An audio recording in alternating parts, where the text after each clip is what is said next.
지금 이 이야기를 듣고 계신 여러분, 머릿속에 그 거꾸로 매달린 십자가를 한번 딱 떠올려 보시죠. 피를 흘리며 죽어가는 사도 베드로요. 자, 그 배경에 보이는 도시가 어딥니까? 아마 거대한 원형 경기장인 콜로세움이 우뚝 솟아있는 제국의 심장, 로마를 다들 떠올리셨을 겁니다. 네, 거의 모든 분들이 당연하다는 듯이 고개를 끄덕이실 텐데요. 그렇죠. 99%의 사람들이 그렇게 생각할 겁니다. 그런데 오늘 우리는 2000년 동안 너무나도 굳건하게 버텨온 그 거대한 상식을 완전 산산조각 내보려고 합니다. 오직 성경 원어의 문법, 단어 하나, 대명사 하나만 가지고 말이죠. 놀라지 마십시오. 성경 텍스트 그 어디에도 단 한 줄도 베드로가 로마에서 죽었다는 말은 없습니다. 베드로의 진짜 순교 장소는 로마가 아니었습니다. 맞습니다. 우리가 너무나도 당연하게 약간 상식처럼 받아들이는 그 로마 순교설은 사실 성경 텍스트 자체가 증명하는 내용이 전혀 아니에요. 그건 후대에 덧붙여진 수백 년 된 교회의 전통이나 외경들이 만들어낸 극적인 결론일 뿐이죠. 아, 전통이 만들어낸 이야기다. 네.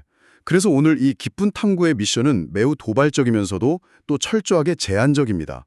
우리는 오늘 여러분과 우리가 평생 끼고 있던 그 역사적 전통이라는 색안경을 완전히 벗어 던질 겁니다. 색안경을 벗는다. 그러니까 로마 카톨릭의 전승이나 훗날 쓰인 외경 같은 외부 단서들은 일절 완전히 차단한다는 뜻이군요. 정확합니다. 비유를 하자면 미제 살인 사건 현장에 남겨진 가장 오래된 최초의 경찰 조서 딱 하나만 책상 위에 올려두는 겁니다. 그 사건을 모티브로 훗날 만들어진 수많은 영화나 소설, 사람들의 입소문 같은 외부 노이즈는 완벽히 차단하는 거죠. 오, 철저하게 오리지널 소스만 보겠다. 그렇죠. 오직 그 최초의 조서, 즉 성경 텍스트 안에 담긴 촘촘한 내부 논리와 문법만을 돋보기 삼아서 이 미제 사건을 집요하게 파고드는 일종의 지적 추리극을 펼쳐보려고 합니다. 와, 이거 벌써부터 등골이 좀 서늘해지는데요? 좋습니다. 그렇다면 지금 듣고 계신 여러분을 위해서 시작부터 결론을 살짝 스포일러해드릴게요. 이 문헌이 내부 논리만으로 치밀하게 도달한 가장 강력하고 단 하나의 모순도 없는 베드로의 순교 장소는 방금 말씀드린 대로 로마가 아닙니다. 바로 예수님이 십자가에 못 박히셨던 그 끔찍한 처형장, 갈보리, 즉 골고다 언덕입니다. 네, 맞습니다. 골고다입니다. 아니, 화려한 제국의 수도 로마가 아니라 유대의 처형장 갈보리라니요. 도대체 텍스트를 어떻게 읽어야 이런 결론이 나오는지 지금부터 그 숨막히는 지적 추론의 과정을 단계별로 쫙 한번 밟아가 보겠습니다. 이 추리극의 첫 번째 단서를 찾기 위해서 우리는 모든 비극이 시작된 바로 그날 밤으로 돌아가야 합니다. 요한복음 13장에 기록된 최후의 만찬 현장이죠. 아, 최후의 만찬.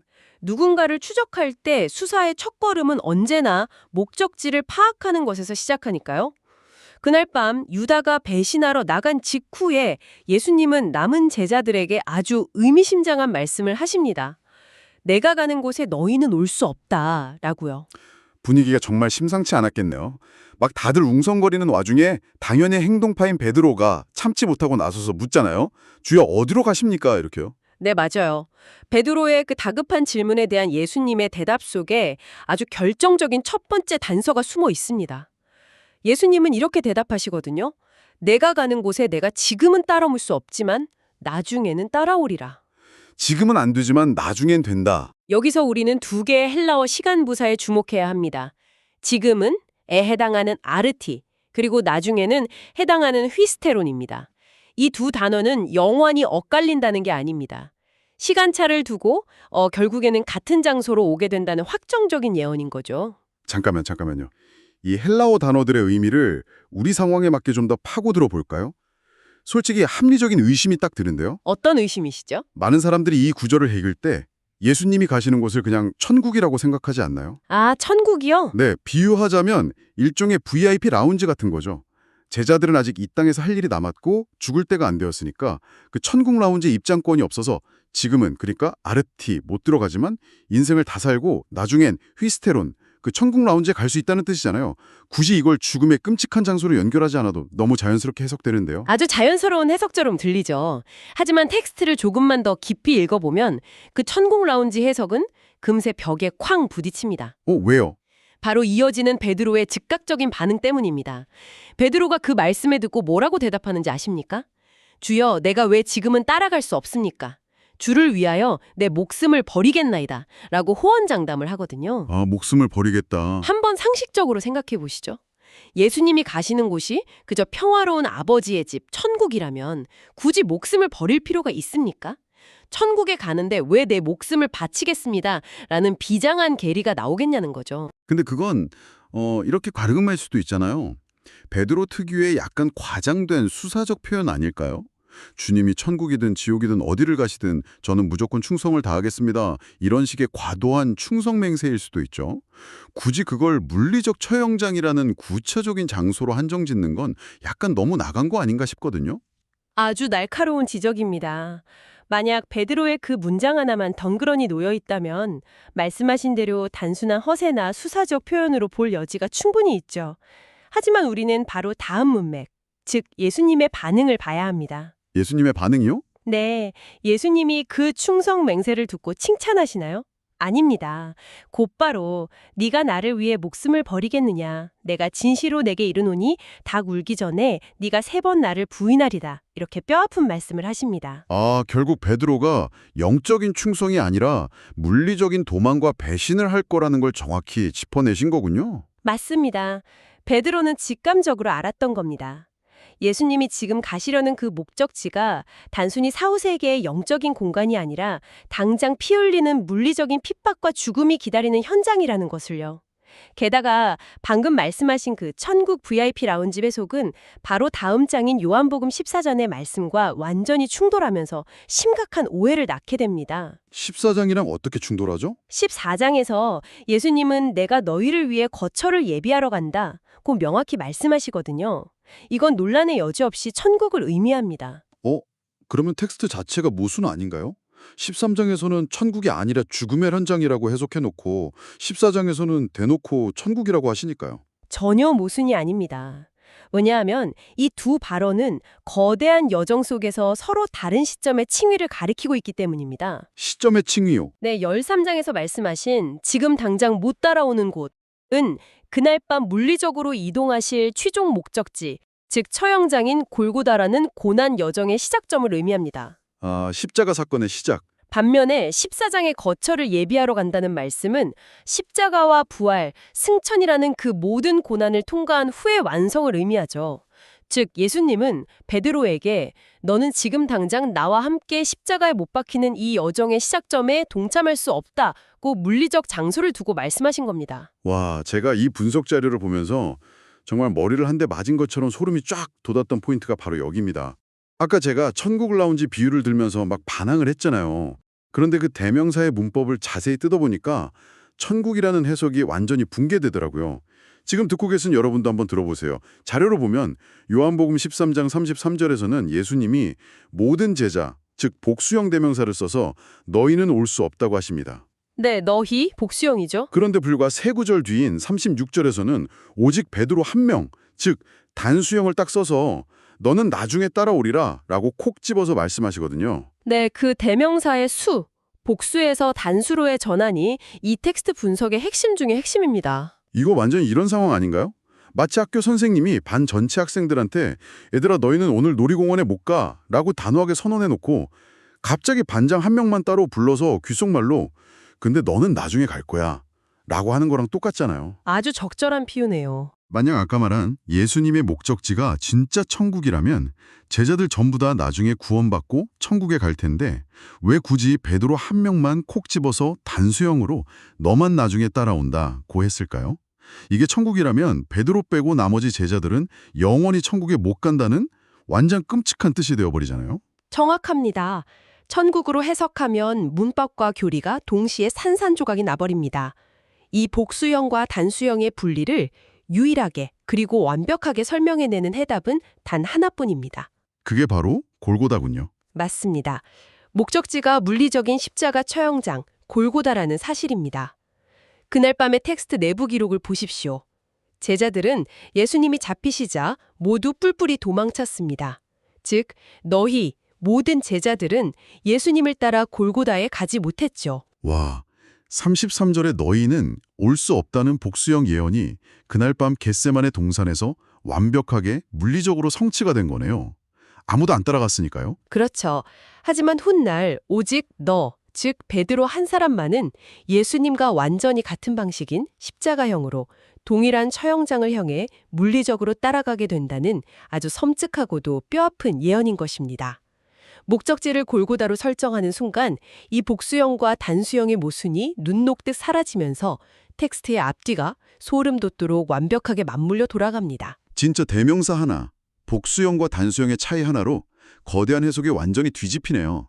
정말 짜릿합니다. 자, 그럼 여기서 다음 단계로 좀 넘어가 보죠. 최후의 만찬에서의 그 단수형 대명사가 베드로의 십자가 처형을 암시한다는 건 논리적으로 100% 이해가 갑니다. 그런데 솔직히 네, 말씀하시죠. 그것만으로는 베드로가 어디서 죽었는지, 그러니까 갈보리라는 특정한 장소까지 좁히기엔 증거가 좀 부족하지 않나요?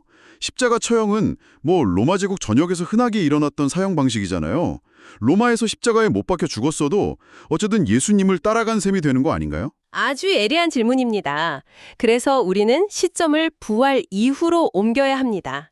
죽음의 밤이 지나고 부활하신 예수님이 갈릴리 바닷가에서 베드로를 다시 만나시는 요한복음 21장으로 가보죠. 21장. 여기서 예수님은 이 가혹하지만 영광스러운 목적지를 다시 한번 못 박으시는데 이번에는 일반적인 따름이 아니라 아주 배타적인 명령을 사용하십니다. 요한복음 21장이라면 그 유명한 네가 나를 사랑하느냐 3번 물으신 바로 그 장면 다음이군요. 맞습니다.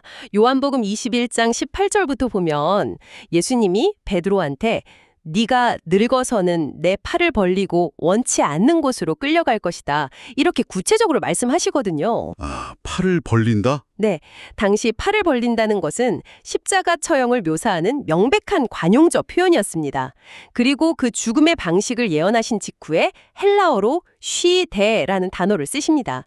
이것은 단순한 그리고 너는이 아니라 오직 너만은, 그 누구도 아닌 너는 이라는 아주 강렬하고 배타적인 분리를 뜻하는 단어입니다. 쉬되, 오직 너는 나를 따르라. 기억납니다. 베드로가 예수님의 그 무거운 예언을 듣고 나서 괜히 옆에 있던 요한을 딱 가리키면서 주님, 그럼 얘는 어떻게 되나요? 하고 오지랖을 부리잖아요. 그렇죠. 요한의 운명을 물었죠. 그때 예수님이 내가 올 때까지 그를 머물게 할지라도 네게 무슨 상관이냐? 오직 너는, 그러니까 쉬되 나를 따르라 라고 딱 잘라 말씀하신 그 장면 맞죠? 바로 그 문맥의 핵심입니다. 여기서 나를 따르라라는 명령의 물리적 방향을 생각해 보십시오. 예수님이 십자가를 지고 피 흘리며 걸어가신 그 처절한 물리적 여정의 끝이 어디였습니까? 갈보리 언덕이죠. 따르라는 것은 단순히 내 가르침을 따라 살아라는 추상적인 훈계가 아닙니다. 방금 전까지 팔을 벌리는 십자가형이라는 물리적 죽음을 예언해놓고 목적지만 갑자기 추상적인 의미로 바꾼다? 텍스트가 붕괴되는 거죠. 앞뒤가 안 맞네요. 앞서간 자의 물리적 발자취를 그대로 밟으라는 겁니다. 예수님이 갈보리에서 십자가를 지셨다면 오직 너만은 그 길을 따르라는 명령 역시 종착지인 갈보리를 향하고 있는 것입니다. 잠깐만요. 지금 이 지점에서 듣고 계신 여러분도 저랑 똑같은 생각을 딱 하실 겁니다. 아니, 아무리 텍스트 내부 논리가 갈보리를 가리킨다고 해도 우리가 알고 있는 그 압도적인 전승은 어떡할 건가? 전승의 무게가 워낙 크죠. 그렇죠. 외경인 베드로 행전을 보면 순교 장소는 분명히 로마라고 딱 적혀 있고 베드로가 자청에서 거꾸로 매달려 죽었다는 너무나도 유명하고 감동적인 이야기가 있잖아요. 쿼바디스 도미네 하면서요. 이 전통은 텍스트의 논리와 도대체 어떻게 화해할 수 있나요? 그냥 무시해버리기엔 너무 거대한 역사 아닌가요? 절대 피할 수 없는 질문이죠. 우리는 지금 철저하게 성경 텍스트 내부 논리만 보고 있기 때문에 베드로 행전이라는 외경의 기록, 즉 로마라는 장소 자체를 역사적 팩트나 1차 증거로 채택할 수는 없습니다. 아예 배제한다. 하지만 여기서 발상의 전환이 필요합니다. 그 전통의 장소의 팩트를 틀렸을지언정 그 이야기가 수백 년간 담아내고 보존해온 베드로의 심지적 상태를 분석해보면 놀랍게도 이 갈보리 순교설에 엄청난 설득력을 더해줍니다. 전통에서 장소라는 팩트는 버리되 그 안에 담긴 베드로의 심리 상태만 싹 추출해서 우리 단서에 대입해본다. 이거 진짜 흥미로운 접근이네요. 자, 전승에 따르면 베드로는 죽음 앞에서 나는 주님과 같은 자세로 죽기에 부족하다 하며 자신을 거꾸로 매달아달라고 요구하죠. 이토록 강렬한 자기 비하와 겸손의 이면에는 도대체 무엇이 자리 잡고 있었을까요? 글쎄요, 겸손함? 아닙니다. 바로 평생을 짓눌렀던 결코 지워지지 않는 끔찍한 트라우마입니다.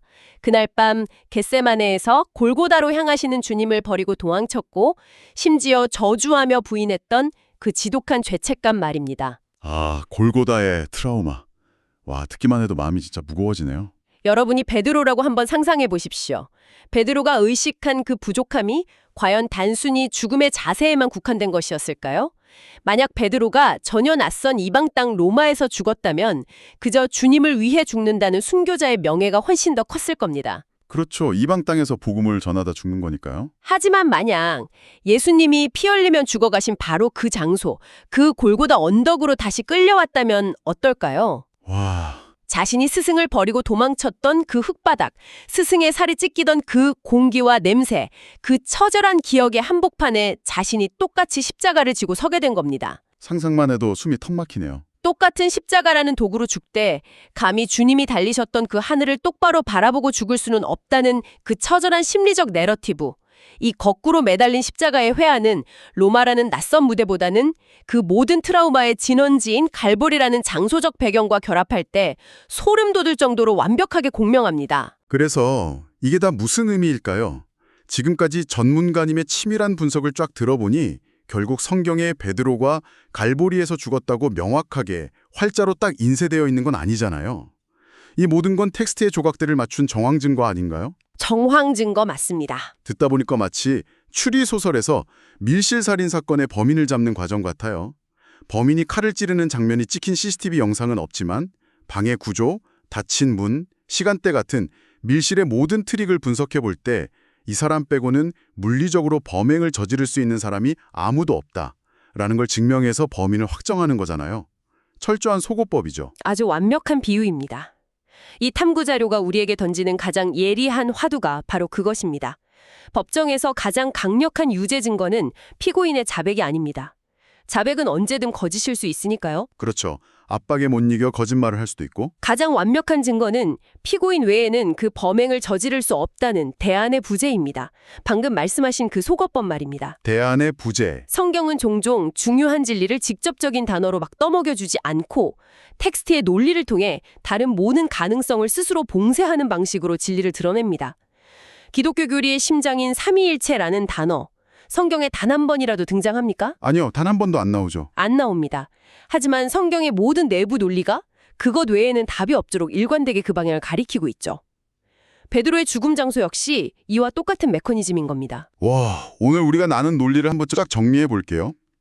만약 여러분이 예수님이 가신 곳을 천국이라고 우기면 요한복음 13장의 모든 제자를 뜻하는 너희와 베드로를 뜻하는 너를 구분한 대명사 문법이 완전 박살이 납니다. 네, 문법이 무너지죠. 그럼 베드로가 따라간 곳이 그냥 장소 불문의 추상적인 순교의 현장이라고 뭉뚱그려 버린다면 요한복음 21장에서 요한을 굳이 배제하고 베드로만 콕 집은 오직 너는 물리적으로 나를 따르라는 배타적인 명령이 도무지 설명되지 않죠. 정확합니다. 마지막으로 그 거꾸로 매달린 십자가의 깊은 회한과 죄책감이 단순히 로마에서 일어난 일이라고 한다면 주님이 죽으셨던 그 현장이라는 트라우마의 장소가 주는 그 숨막히는 심리적 무게감이 완전히 증발해버립니다. 바로 그겁니다.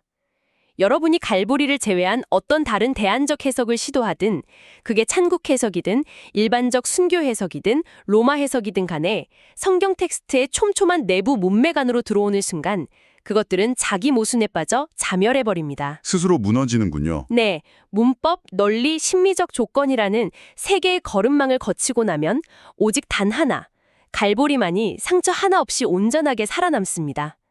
이것이 바로 치밀한 속어법이 빚어낸 어떤 역사적 전통보다도 강력하고 일관된 결론입니다. 텍스트가 붕괴되지 않는 유일한 생존자, 갈보리, 정말 압도적이네요. 자, 지금 이 이야기를 듣고 계신 여러분, 오늘 우리는 정말 아찔하고도 흥미로운 지적 여정을 함께했습니다. 우리는 살아가면서 흔히 이건 역사적 사실이야, 이건 당연한 상식이지 라고 믿는 것들을 아무런 의심 없이 너무나 쉽게 수용하곤 합니다. 누구나 베드로는 당연히 로마에서 죽었지라고 생각했던 것처럼요. 그러니까요. 하지만 오늘 우리는 전혀 다른 각도에서 진실을 마주했습니다. 헬라어 원어의 시간부사 하나, 대명사의 단수와 복수라는 그 사소해 보이는 문법 하나를 돋보기로 들여다보는 것만으로도 무려 수백 년 된 거대한 철옹성 같은 전통을 단숨에 무너뜨리는 완전히 새로운 시각을 경험했습니다. 그것이 바로 텍스트의 표면을 하는 것을 넘어 그 심연까지 파고드는 비판적 읽기의 진짜 힘입니다. 밖에서 떠도는 수많은 사람들의 소음에 흔들리지 않고 오직 원본 데이터가 스스로 말하게 하는 것. 텍스트 내부의 진실을 끝까지 추적하는 그 집요한 말입니다. 맞습니다. 성경 텍스트라는 가장 근본적인 기록과 수백 년 된 거대한 종교적 전통이 이렇게 날카롭게 충돌할 수 있다면 지금 당장 여러분의 삶 속에 깊게 뿌리내리고 있는 다른 수많은 상식들은 과연 어떨까요? 한 번쯤 돌아볼 만하죠. 여러분의 전공 분야, 매일 출근하는 직장의 업무 매뉴얼, 혹은 여러분이 평생 진리라고 믿어온 개인적인 신념 체계 속에서 너무나도 당연한 사실로 받아들여지고 있는 것들, 그중에서 실제로 여러분이 그 1차 원본 데이터, 날것의 오리지널 소스를 직접 확인하고 스스로 논리를 검증해 본 것은 과연 몇 개나 될까요? 아마 생각보다 많지 않을 겁니다. 어쩌면 지금 여러분이 한치의 의심도 없이 굳게 믿고 있는 수많은 상식들이 사실은 단 한 번도 텍스트 내부로 들어가 검증해 본 적 없는 그저 누군가가 흘려보낸 전통이거나 아주 세련된 카더라에 불과할지도 모릅니다. 오늘 밤 여러분의 책장에 꽂힌 수많은 책들 중 혹은 여러분의 컴퓨터 폴더에 있는 자료들 중 가장 뻔하고 당연하다고 생각했던 지식 하나를 쓱 꺼내 보십시오. 네, 흥미로운 작업이 될 겁니다. 그리고 오늘 우리가 했던 것처럼 아무런 선입견 없이 단어 하나, 대명사 하나부터 처음부터 다시 읽어보는 건 어떨까요? 아마 여러분의 삶에서도 뜻밖의 갈고리를 발견하게 될지도 모릅니다. 오늘 우리의 깊은 탐구는 여기까지입니다. 다음에도 여러분의 지적 호기심을 마구 뒤흔들 새롭고 치밀한 자료를 듬뿍 안고 다시 돌아오겠습니다. 끝까지 함께 추리해 주신 여러분 감사합니다.